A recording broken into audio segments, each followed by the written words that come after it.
Hi guys, my name is Steven, and on behalf of my corporate parking lot striper crew, Maddie and Carl, I'd like to welcome you back to my channel.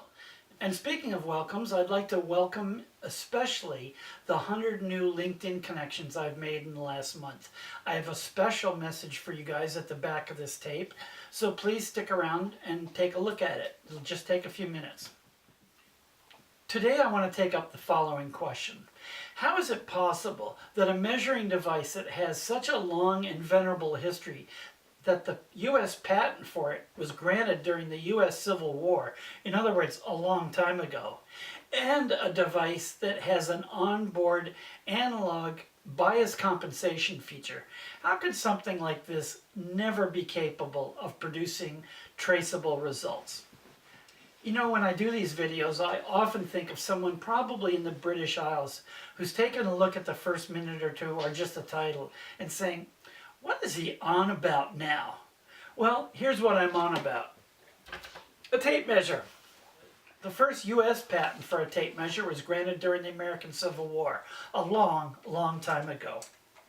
As a matter of fact, the tape material that it's created from was invented earlier for a completely different purpose. And that purpose stemmed from the fact that dress designers were making bigger and bigger skirts for women. So they occupied a larger and larger space. And the dress designers wanted a flexible but stiff material that they could sew into the hem of the skirt to make it retain its circular shape. So once somebody made this material for them that had never been made before, somebody got a hold of it and said, you know what? If we took this tape and we chopped the end off so it was nice and straight, and then we etched a series of numbers along the side of it, and then rolled it up in a circle, secured it with a spring, we could call it a tape measure. Afterwards, somebody had the even slicker idea of sticking this little clip on the end of it. And that's what we have today. And it's this clip that I want to talk about today in this video.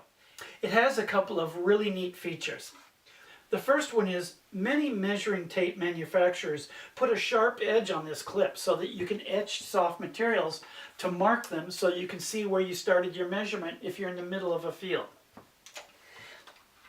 Secondly, the end of the clip has a little slot in it, so you can hook it over screw heads or nail heads so that you can make a measurement from anywhere in the field as long as you've got a screw or a nail head there.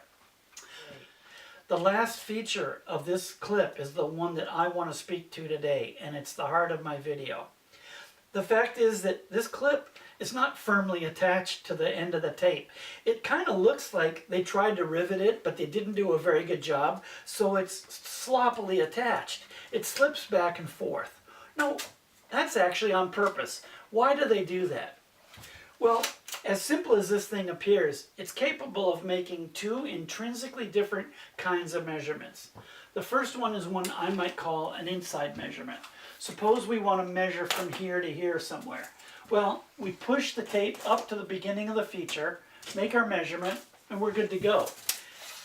This tape clip slipped back to the end of the tape, and we use the face of the tape to commence our measurement. So the beginning of our measurement is the outside face of this tape.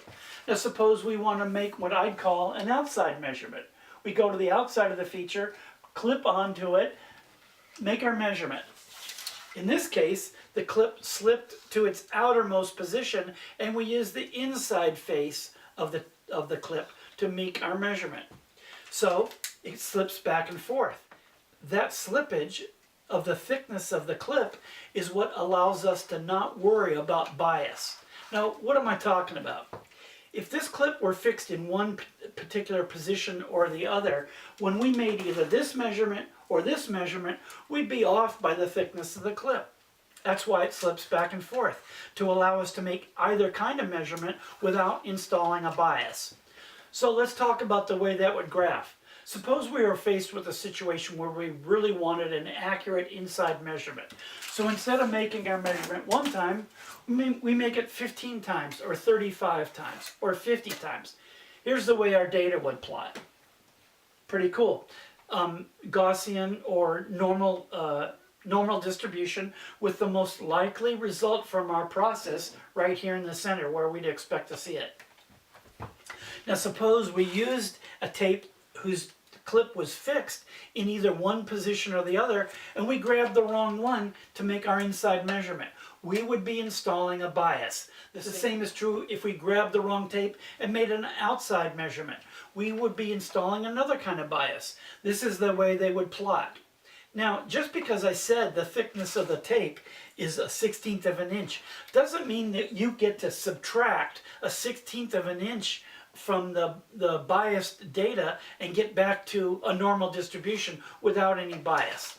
Now the reason for that is, I told you this thing's a 1/16 of an inch. That's a wild guess. If you wanted to analyze the error caused by a bias, you'd want to measure the thickness of this clip yourself. And if you weren't very careful, you might very well install a second bias in your assessment of your measurement process. That's what I love about measurement science. It's tricky, but it's fun. Okay, now I also said that this thing is not traceable. Well, what do I mean by that? First of all, I know it's not traceable because nowhere is there any indication from the manufacturer that they're going to guarantee any particular accuracy. I'd expect to see it on the case if it was available. I also know that when I went to the hardware store, no one tried to thrust a certificate of traceability into my hands. If they had, and there are tape measures that are traceable, it would mean that any of the measurements made with this traceable tape measure have an attribute of traceability that links them to the measurements made by other standards all the way up to a national or international standard. So we never trace to NIST.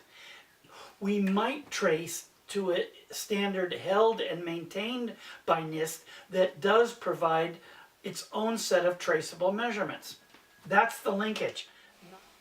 Now I said I was going to add a welcome to my new LinkedIn connections at the end of this video. Most of you are in the Middle East, a few are in South Africa, many of you are from India or South Asia, and a few are from China. Why am I reaching out to you guys? Well, the short answer is that every time I make one of these new videos, I'm reminded of a speech I heard over 15 years ago given by a former FDA inspector in the U.S. pharma industry. He'd turned into a consultant for the industry and was addressing an audience in public. He said, look, if Toyota sold automobiles the way U.S. Pharma sells drugs, you would go to a Toyota dealership and have to select a car that had between 3 and 5 wheels on it. I don't think very much has changed in the 15 years since Greg said that, especially when it comes to the application of measurement science and measurement uncertainty, which I think is vital to our future.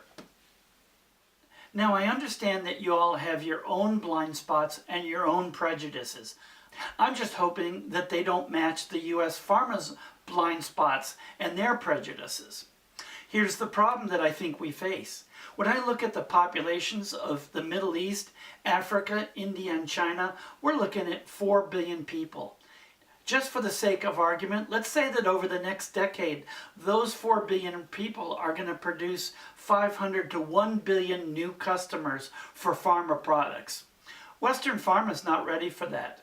In addition, these 500 million to 1 billion new customers are not going to be willing to pay for the waste that Western pharma builds into all their products right now.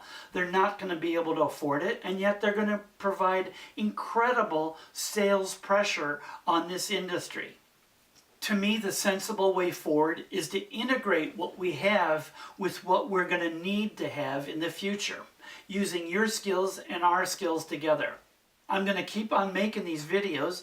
I hope you're enjoying them. And I'm hoping that you'll send me any topic suggestions that you think I might be able to cover. In the meantime, on behalf of my corporate parking lot striper guys, Maddie and Carl, I'd like to thank you very much for your continued attention.